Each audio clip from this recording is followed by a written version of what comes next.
Welcome back students.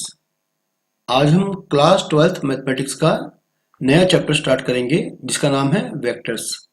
तो वैसे तो आप वेक्टर्स फिजिक्स के अंदर भी पढ़ चुके हैं, लेकिन आज हम इसे मैथमेटिक्स के अंदर भी पढ़ने वाले हैं। तो भाई जल्दी से आप अपनी फेयर कॉपी में इन सभी बेसिक कंसेप्ट्स को लिखना शुरू कर दें। आप लिखिए बच्चों। Physical quantities are divided into two categories. Okay, two categories. First is scalar quantities and second is vector quantities. तो भाई हमारे पास दो प्रकार की फिजिकल क्वांटिटीज देखने को मिलती हैं। ओके, तो पहली है बच्चों स्केलर क्वांटिटी और दूसरी है वेक्टर क्वांटिटी। अब इन दोनों में डिफरेंस क्या है आप लिखिए। Those quantities which have only magnitude and which are not related to any fixed direction. Okay भाई, जिन क्वांटिटीज का केवल क्या आ सकता है मैग्नीट्यूड, ओके, उनका कोई भी फिक्स्ड डायरेक्शन नहीं होगा। Okay, not related to any fixed direction, यानी कि ऐसी क्वांटिटीज, ऐसी फिजिकल क्वांटिटीज जिनका केवल मैग्नीट्यूड होगा लेकिन डायरेक्शन नहीं होगा, तो ऐसी क्वांटिटीज को हम कहते हैं भाई स्केलर क्वांटिटीज। ओके, या फिर स्केलर्स भी कह सकते हैं। आप एग्जांपल लीजिए, mass, volume, density, work, temperature etcetera. Okay भाई, ये सभी एग्जांपल हो जाएंगे किसके? स्केलर क्वांटिटीज के। इनका कोई भी डायरेक्शन नहीं होगा। सही है, जैसे मास है, वॉल्यूम है, ठीक है, और टेम्परेचर है। हम ये नहीं कह सकते कि किस डायरेक्शन में कितना टेम्परेचर है, हम केवल टेम्परेचर की बात करते हैं। ओके, इतना डिग्री सेल्सियस बन गया। जैसे वॉल्यूम है, सही है, 5 centimetre cube, 5 metre cube, 10 metre cube. Okay, यहां पर हम ये बात नहीं करते कि किस डायरेक्शन में वॉल्यूम आ रहा है। ओके, केवल वॉल्यूम की बात करते हैं। तो चलिए बच्चों, ठीक है, अगला है a scalar quantity is represented by a real number along with a suitable unit. Okay भाई, स्केलर क्वांटिटी को हम रिप्रेजेंट करेंगे किसी रियल नंबर से, जैसे ए, बी, सी, लैम्डा, म्यू, ठीक है, और along with a suitable unit. जैसे अभी हमने कहा ना कि वॉल्यूम कितना है 5 metre cube, okay, 10 metre cube, ऐसे। तो साथ में आपको यूनिट का यूज भी करना पड़ेगा। ओके, कि वो ठीक है मीटर में है, सेंटीमीटर में है, ठीक है, किस चीज में है वो। A quantity which has both magnitude, okay, both magnitude as well as direction. भाई जिस फिजिकल क्वांटिटी का है ना मैग्नीट्यूड भी होगा और उसका डायरेक्शन भी होगा, उसे हम कहेंगे vector. Okay, it is called A vector quantity. जैसे फोर्स, ठीक है, आपको पता होगा कितना फोर्स लगाना है और किस डायरेक्शन में लगाना है। सही है, तो फोर्स क्या है? Vector quantity. वेलोसिटी, ठीक है, एक्सेलरेशन, आप किस दिशा में जा रहे हैं, ठीक है, आपका स्पीड कितना है। तो बच्चों ये क्वांटिटी क्या बन गई? वेक्टर क्वांटिटी, क्योंकि यहां पर आपको मैग्नीट्यूड का भी पता है ना, और यहां पर आपको डायरेक्शन का भी पता है। ठीक है, जैसे आप जाएंगे नॉर्थ ईस्ट में, ठीक है, अगर आप जाएंगे नॉर्थ ईस्ट में, ठीक है, और 5 किलोमीटर तक जाएंगे, सही है, आप नॉर्थ ईस्ट की तरफ गए 5 किलोमीटर, तो आपने डायरेक्शन भी बता दिया और आपने मैग्नीट्यूड भी बता दिया। ओके, तो यहां पर मैग्नीट्यूड और डायरेक्शन मैं दोनों का यूज कर रहा हूं, तो ये क्या बन गया भाई? सही, ये क्या बन गया भाई? ये बन गया वेक्टर क्वांटिटी। मोमेंटम, डिस्प्लेसमेंट, किस डायरेक्शन में हम कितना दूर जा रहे हैं ना, ये क्या हो गया भाई? डिस्प्लेसमेंट हो गया। तो बच्चों ये सभी एग्जांपल हैं वेक्टर क्वांटिटी के। सही है, तो भी मेन तौर पर आप क्या कहेंगे कि जिन फिजिकल क्वांटिटी का है ना केवल मैग्नीट्यूड होगा, उन्हें हम कहेंगे स्केलर क्वांटिटी। डिनोट कैसे करेंगे भाई? रियल नंबर से। सही है, और जिन फिजिकल क्वांटिटीज का डायरेक्शन भी होगा और मैग्नीट्यूड भी होगा, उन्हें हम कहेंगे वेक्टर क्वांटिटी। ओके, अब हम यहां पर आते हैं कि हम वेक्टर्स को रिप्रेजेंट कैसे करने वाले हैं। तो आप लिखिए representation of vectors. Generally A vector is represented by A directed line segment. ठीक है, उसका एक प्रॉपर डायरेक्शन होगा। ओके, और वो एक लाइन सेगमेंट का पार्ट होगा। सही है, एक लाइन सेगमेंट होगा बच्चों ये।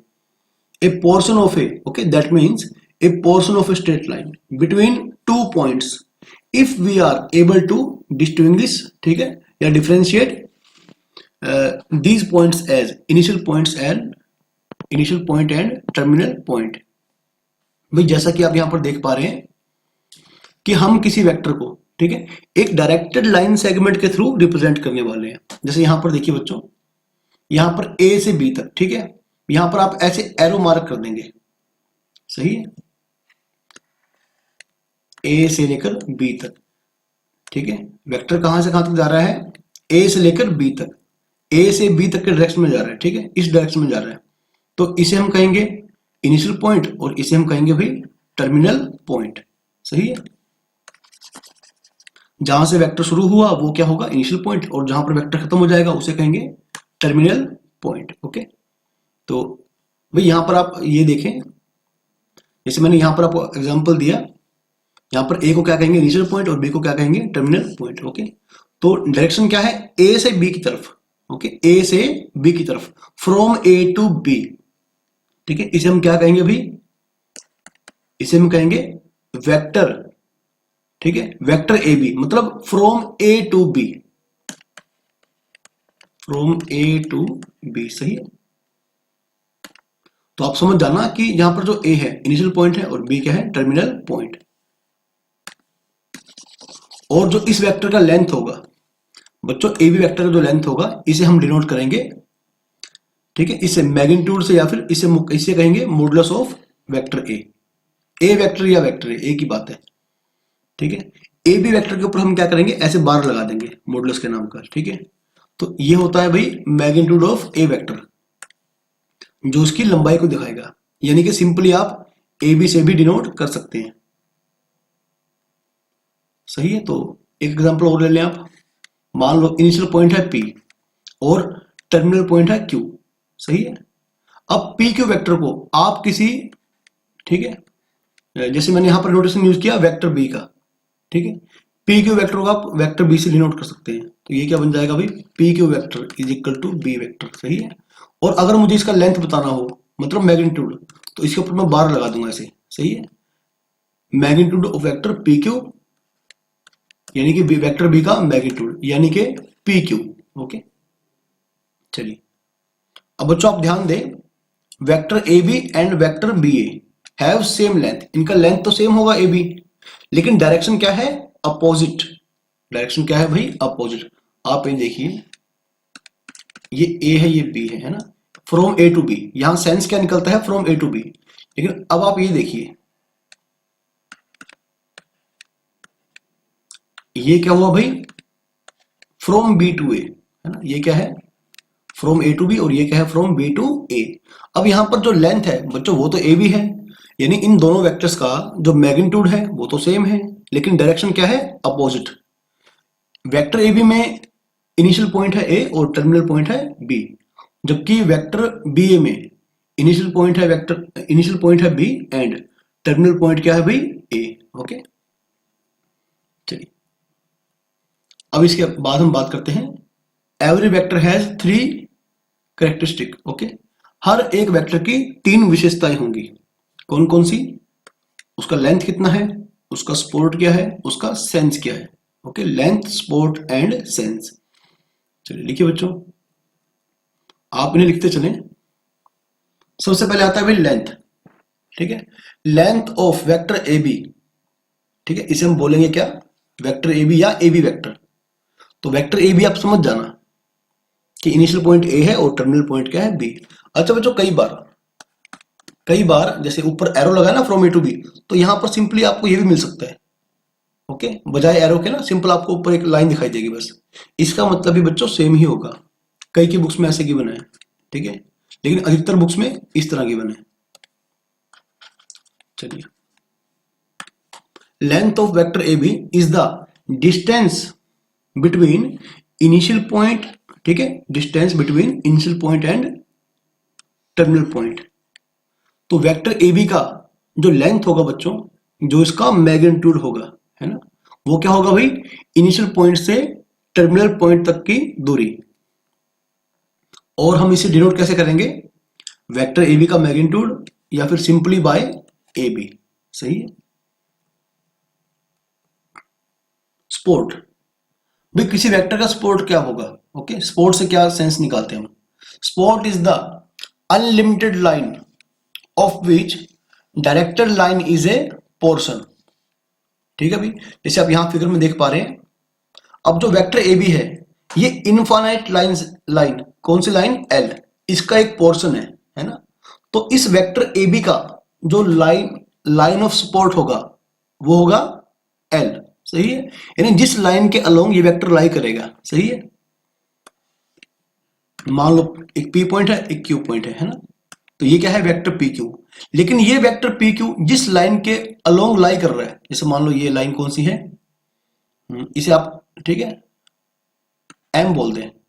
तो यहां पर जो वेक्टर पी क्यू का जो सपोर्ट होगा वो होगा लाइन कैपिटल एम, सही है, जिस लाइन के अलोंग ये लाई करेगा।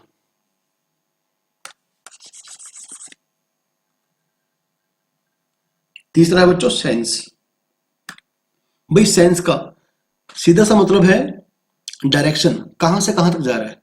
ठीक है, अब मैंने लिखा वेक्टर ए बी, तो यहां से आप क्या सेंस निकालेंगे? फ्रॉम ए टू बी, मतलब ए है इनिशियल पॉइंट और बी है टर्मिनल पॉइंट। ओके, ए से बी तक की तरफ जा रहा है, तो सेंस का मतलब ये होता है। ओके, तो हमने आज वेक्टर्स के बारे में ओके मेनली 3 बातें पढ़ी कि वेक्टर्स के, है ना, किसी भी वेक्टर की 3 खासियत होंगी। पहली कौन सी होगी? लेंथ, ठीक है, इसकी लंबाई कितनी है, और सपोर्ट। लेंथ या फिर मैग्नीट्यूड कह सकते हैं, ठीक है। सपोर्ट मतलब जिस लाइन का ये हिस्सा है, ठीक है, जिस लाइन के लोग लाई कर रहा है। और सेंस क्या होगा? डायरेक्शन। आपको डिफरेंशिएट, ठीक है, रहे कि इनिशियल पॉइंट कौन सा है, टर्मिनल पॉइंट कौन सा है, किस पॉइंट से वेक्टर किस पॉइंट की तरफ जा रहा है। तीसरा है बच्चों टाइप्स ऑफ वेक्टर्स। तो वेक्टर कौन कौन से टाइप के होंगे बच्चों? आज हम केवल बेसिक्स पढ़ने वाले, ठीक है। तो इससे अगले लेक्चर में, ठीक है, हम पढ़ेंगे एडिशन ऑफ वेक्टर्स, ठीक है, जहां से आपके न्यूमेरिकल आने शुरू हो जाएंगे। तो आज न्यूमेरिकल काम नहीं है, आज केवल थ्योरेटिकल काम जो है आप वो समझें, जो बिल्कुल ही बेसिक रिक्वायरमेंट है वेक्टर्स का। भाई सबसे पहला है जीरो और नल वेक्टर, ठीक है। ए वेक्टर हुज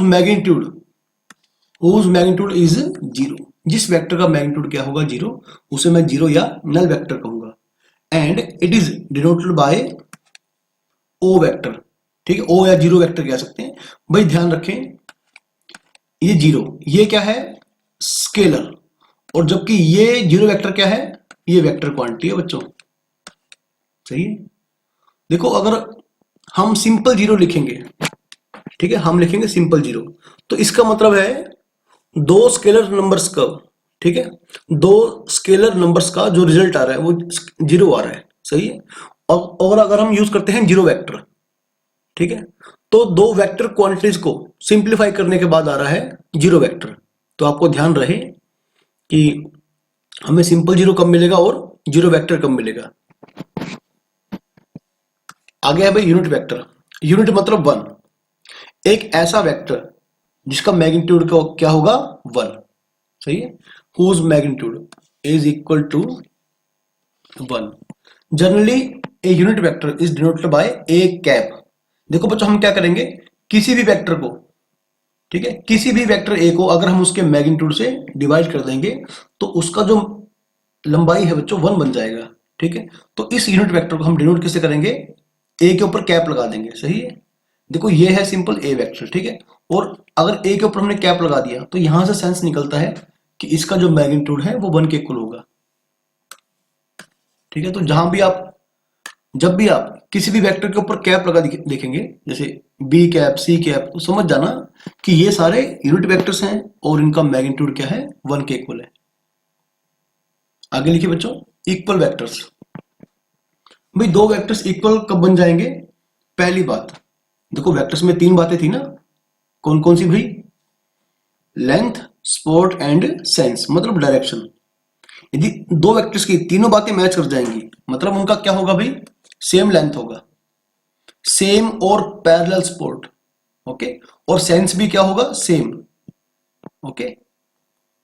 तो उन्हें हम क्या कहेंगे? Equal vectors. जैसे कि आप यहां देख पा रहे हैं, यहां पर ए बी और पी क्यू वेक्टर क्या है भाई? इक्वल वेक्टर्स, क्योंकि दोनों का डायरेक्शन सेम है, दोनों का लाइन ऑफ सपोर्ट ठीक है, या तो पैरेलल होगा या तो सेम होगा।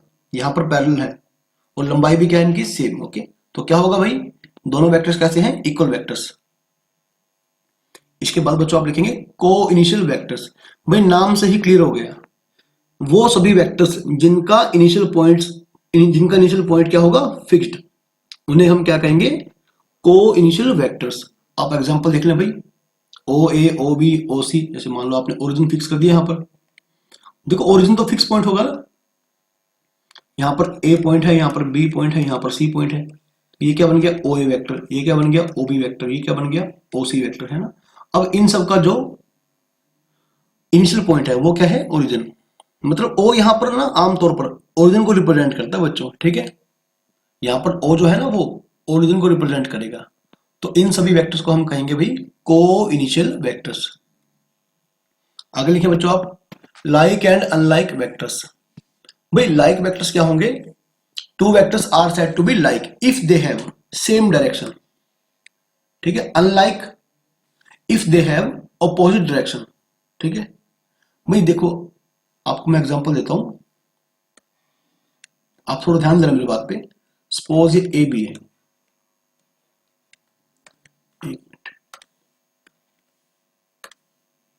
हाँ ठीक है बच्चों, ये वेक्टर कौन सा है, ए बी वेक्टर। अब आप ये देखिए, ये P और ये क्या है, Q, सही है। अब ये दोनों वेक्टर कैसे हैं भाई, लाइक वेक्टर्स, है ना। कैसे हैं भाई, लाइक वेक्टर्स, क्योंकि इनका ये वेक्टर कैसे हैं भाई, पैरेलल, ठीक है।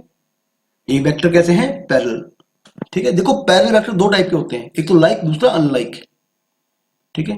पैरेलल मतलब इनका डायरेक्शन जो है वो सेम है ना, डायरेक्शन क्या है, सेम है। अभी आप देखिए, अगर मैं यहां पर ऐसा कर दूं, यहां पर मैं एक वेक्टर और बना देता हूं ऐसे, ठीक है। तो अगर मैं ऐसे बोलता हूं, सपोज यहां पर है m और ये है n, सही है। अब आप देखिए, अब ये पैरेलल तो है लेकिन डायरेक्शन क्या है, अपोजिट।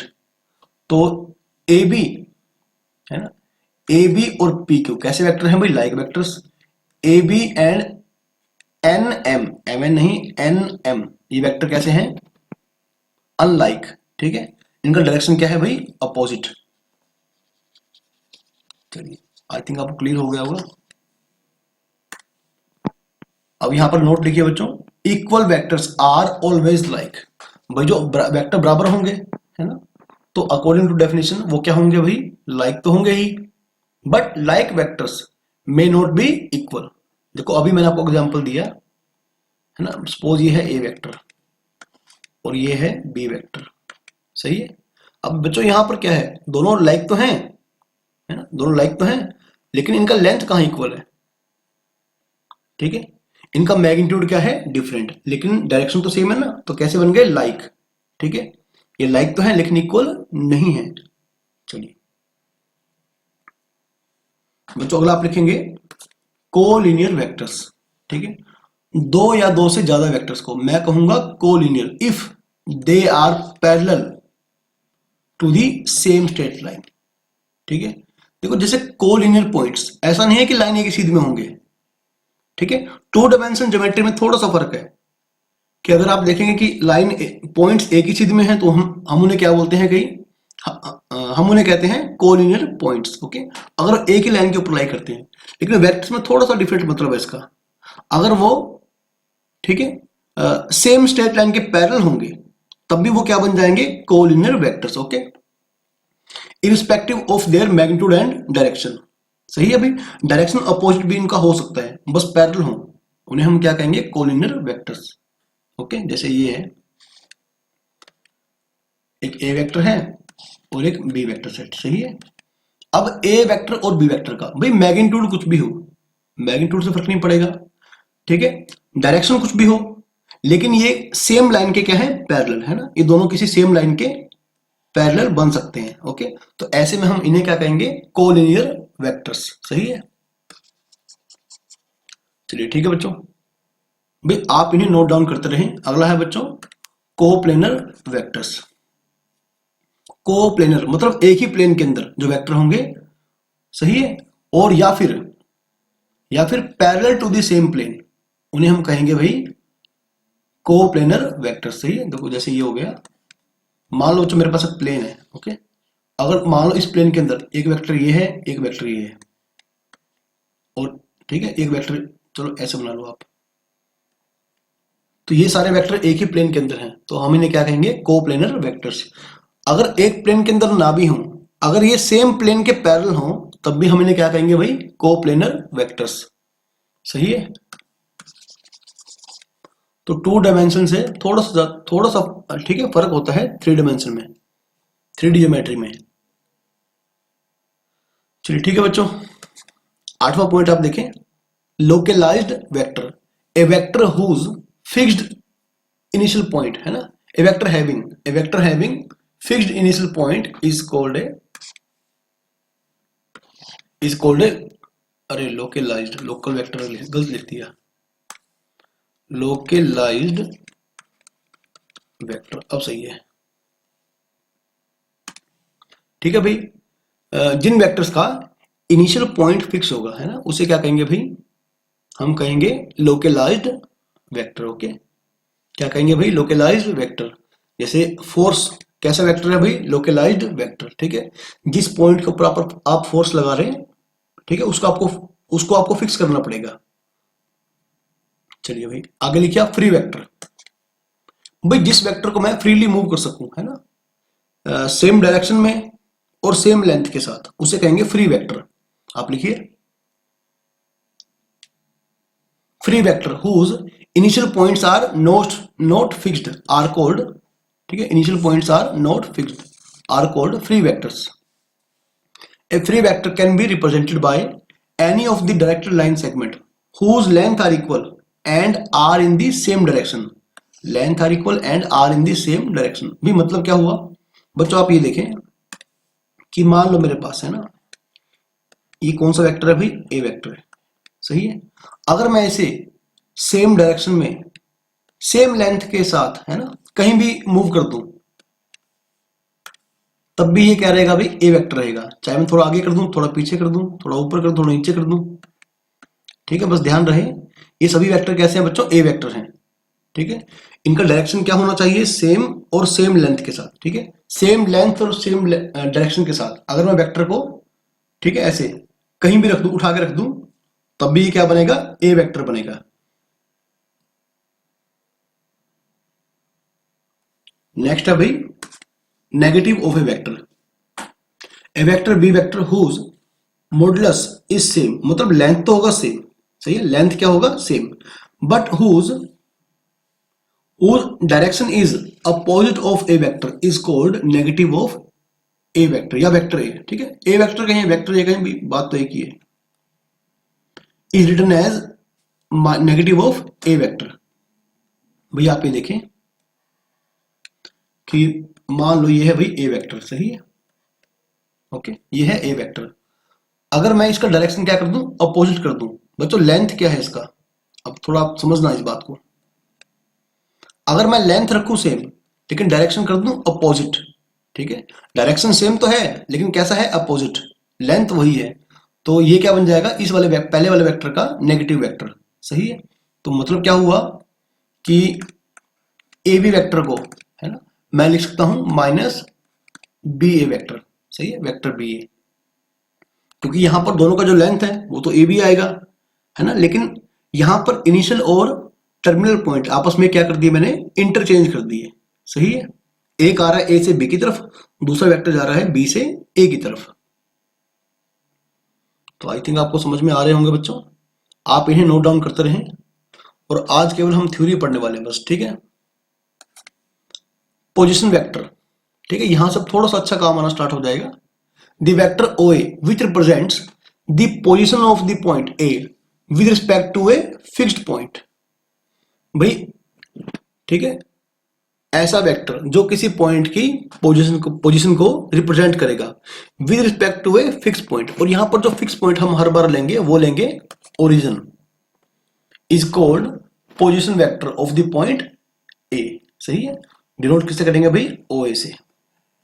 जैसे ओबी वेक्टर का मतलब क्या होगा, position vector of point B. सही है, तो बच्चों आप जैसे ये देखिए, सपोज, एक मिनट,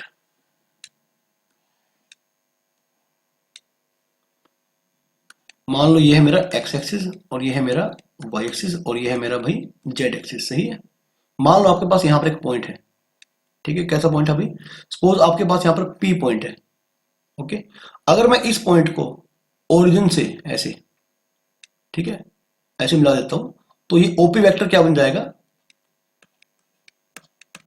पोजीशन वेक्टर। शॉर्ट में क्या क्या लिखेंगे इसे, पीवी, मतलब position vector of point P, point P. और ये अंडरस्टूड होगा कि इसका जो पोजीशन होगा पॉइंट का वो ओरिजिन के रिस्पेक्ट में होगा, सही है, मतलब ओरिजिन से पी की तरफ, ठीक है। अभी थोड़ा सा और अच्छा काम आ गया, direction ratios and direction cosines of a vector. भाई बच्चों आप ये देखें,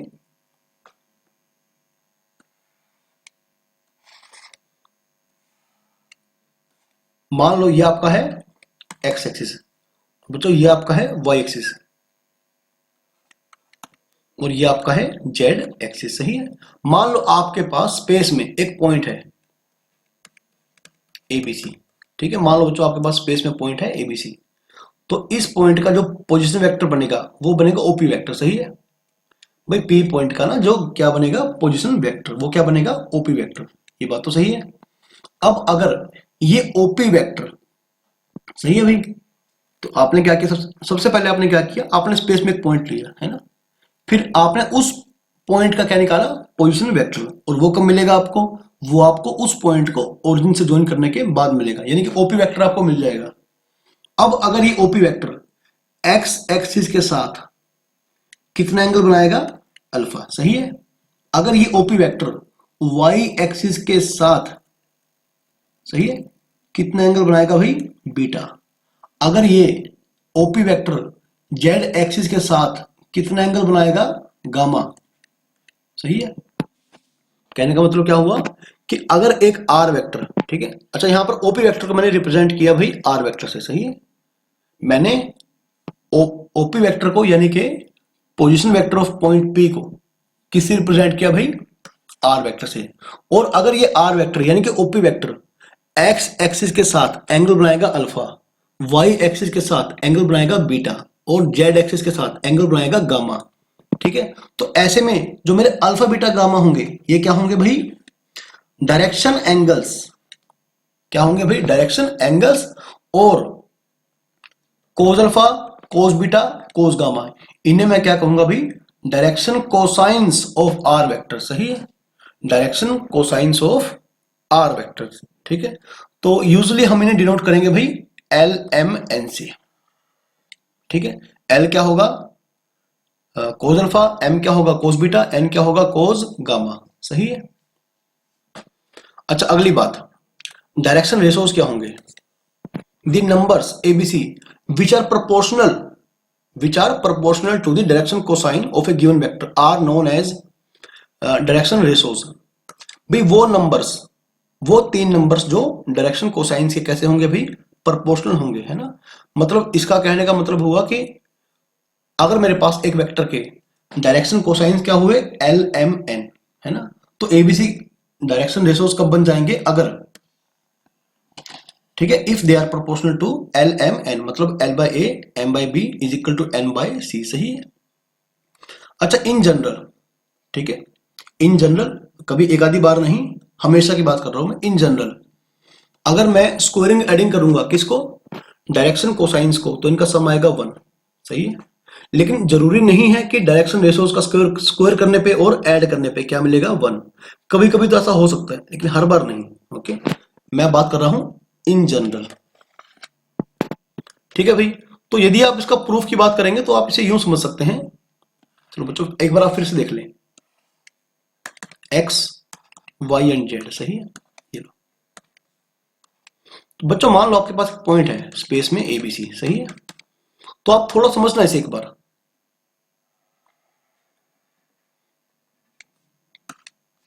बच्चों अब ये जो लेंथ बनेगा ना, ये कितना बनेगा, रूट ए स्क्वायर बी स्क्वायर प्लस सी स्क्वायर, सही। यानी कि ओपी वेक्टर का मैग्नीट्यूड क्या बन जाएगा, रूट ए स्क्वायर बी स्क्वायर प्लस सी स्क्वायर। सही है। अब ये जो एंगल बन रहा है ना बच्चों, एक्स एक्सिस के साथ क्या बन रहा है, अल्फा बन रहा है।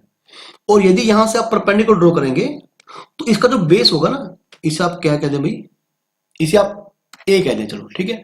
अब ये जो लंबाई होगा ना इसका, ओ से लेकर ए तक, है ना, ये क्या होगा भाई बच्चों, ये होगा ए। कितना होगा भाई, ये होगा ए। सही है, यानी ओ ए वेक्टर। सही है, मतलब ओ ए क्या आएगा भाई आपका, लेंथ मान लो आप ए मान लो। सही है। तो बच्चों आप देखें कि अगर आपको, ठीक है, आपको ये जो ट्रायंगल दिखाई दे रही है ना, कौन सी, ओपीए, इन ट्रायंगल ओपीए। सही है। तो आपको कोस अल्फा क्या दिखाई देगा भाई, बेस बाय हाइपोटेन्यूस, यानी कि रूट ए स्क्वायर बी स्क्वायर प्लस सी स्क्वायर। सही बात है। तो बच्चों ऐसे ही यदि आप, ठीक है, और यदि आप थोड़ा सा जैसे इसे घुमाकर देखते, ठीक है, और भाई कैसे बताऊं मैं आपको, 3D में, ठीक है बच्चों, 3D में आप थोड़ा सा इसे एज्यूम करना, ठीक है। हालांकि मैंने आपको जैसे 2D में आपको शेप बना के दिखा रहा हूं मैं, यदि आप 3D में एज्यूम करते ना, और यदि आप क्या करते भाई, इस बार आप यदि x को यहां लेते, y को यहां लेते और z को यहां लेते, ऐसा नहीं है कि मैंने, ठीक है, कि मैंने इसको इंटरचेंज कर दिया है, मैंने बिल्कुल ऐसा नहीं किया। ठीक है, मैं आपको दिखा रहा हूं कि अगर हम थोड़ा इसे घुमा कर देखते ना, मतलब ठीक है, 3D में थोड़ा एज्यूम करते इसे हम, ठीक है, यदि हम इसे सोचते y एक्सिस की तरफ से सोचते, तो इस बार जो ट्रायंगल बनता ना आपका, देखो ऐसे ये है, ठीक है, ये P पॉइंट है, ठीक है, तो ये क्या बन जाएगा, रूट ए स्क्वायर बी स्क्वायर प्लस सी स्क्वायर। अब ये अगर आप y एक्सिस के ऊपर परपेंडिकुलर ड्रॉ करते ना, तो इसका जो लेंथ बनता बच्चों, ये इस बार b बनता है ना, तो कोस जो बीटा बनता मेरा, ये बनता b बाय में रूट ए स्क्वायर बी स्क्वायर प्लस सी स्क्वायर, है ना, ये मेरा है l, ये मेरा क्या है m। और सिमिलरली जो आपका गामा बनता ना, सॉरी कोस गामा बनता, वो ये आता c अपॉन रूट ए स्क्वायर बी स्क्वायर प्लस सी स्क्वायर। सही। और यदि आप इन्हें स्क्वायर करके ऐड करते, है ना, यदि आप इन्हें स्क्वायर करके ऐड करते, तो ये क्या आता भी आपका, आप जोड़ के देख लें, ये आता 1 के इक्वल। Okay, hence proof. तो बड़ा सिंपल सा बच्चों प्रूफ था इसका। तो चलिए ठीक है, आपको ध्यान रहे भाई कि डायरेक्शन कोसाइन, ठीक है, क्या होंगे और डायरेक्शन रेशो क्या होंगे, इनमें फर्क क्या होगा। चलिए ठीक है बच्चों, आज के लिए इतना सफिशिएंट है। इससे नेक्स्ट लेक्चर में हम पढ़ेंगे भाई वेक्टर एडिशन के बारे में। ठीक है, वेक्टर एडिशन, वेक्टर सब्ट्रैक्शन।